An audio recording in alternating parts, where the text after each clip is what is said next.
Good afternoon, everyone. This is Henry, and in tonight's video newsletter, I wanted to show you a couple of the strategies that I've been using here around earnings. Obviously with the disclaimer that earnings trades are not for everyone, but I've spent a lot of time on them, and I really think it's something that you want to generally try to give yourself a risk in one direction. You know, to try and play a delta neutral move, those kinds of things, they can be perfectly fine strategies as well.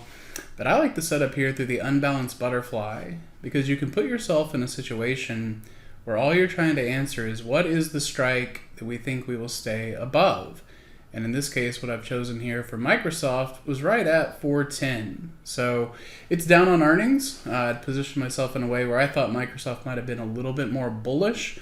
As we can see, it is kind of right down here into this strike. So it's a little bit of a question mark as to where it opens up tomorrow as we get closer to Friday. And part of why I show you these, because of course these trades have taken place, but you can consider the exact same idea for Apple tomorrow, and the decay will be a little bit faster because you're moving from Thursday into Friday as opposed to Wednesday into Thursday. So the time premium will also be sucked out, right? You have that one less day.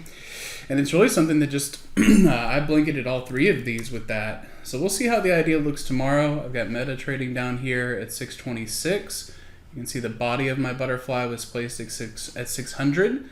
Again, with just the idea that Meta would be anywhere up or at least above 600, and trading down here at 626, it's going to be I think in a little bit of a more manageable spot. The premiums in Meta were really quite rich, and that's part of why I thought it'd be worth taking a look at. And then the third one here in Google, and it's in a similar situation, right? So well above the body, which is where the best results happen, but still in an area where if it can be maintained, you'll be able to take in the credit received.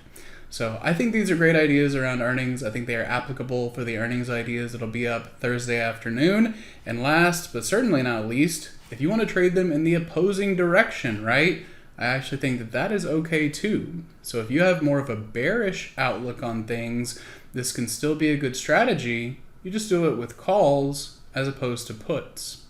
So we'll be looking at that more tomorrow. I hope that gives you some helpful ideas here around this earnings season, and we will see how these open up tomorrow. Hey traders, this is Henry with simplertrading.com.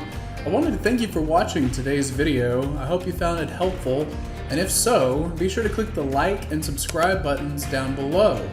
If you would like to also see me putting these ideas into action and trading my own account live in front of you, be sure to sign up at simplertrading.com, and I hope to see you in the chat room sometime soon.